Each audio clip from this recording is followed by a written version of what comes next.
As this consolidation comes, you might naturally think that there's going to be less competition, and that's bad news. But I think what Randall Stephenson just said is an important point.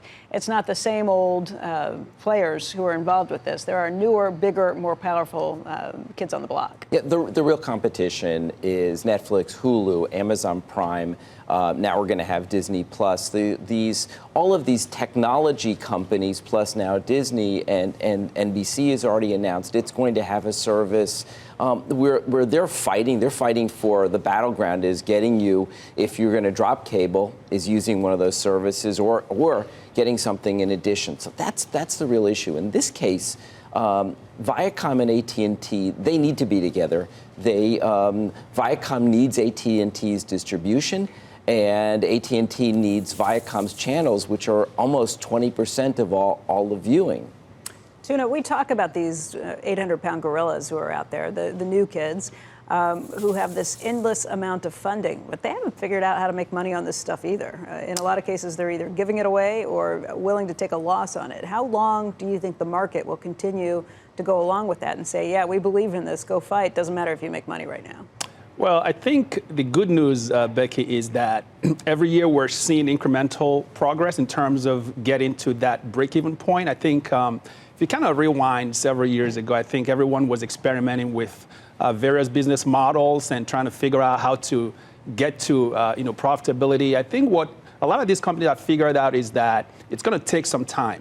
The technology seems to be in place right now. I think really it's a question of getting the business models properly aligned, right? Mm-hmm. So I think the key here is to continue to experiment. For example, advanced advertising is one way that some of these platforms are looking to monetize it, and we're seeing progress on that front. So to your question, investors understand that it's going to take some time. While we're seeing secular declines in traditional pay TV, mm-hmm. The good news is that the online subscribers are starting to partially offset. And we think that in the next 3 to 5 years, perhaps, on an aggregate basis, you're going to get to that tipping point where the increases in online subscribers are going to start to outweigh, the declines in pay TV, and investors will get more comfort when we get to that level. Michael, that would be my point, though, right? To this point, I think it's been great for consumers. I have so much content, more than I could ever even imagine to watch.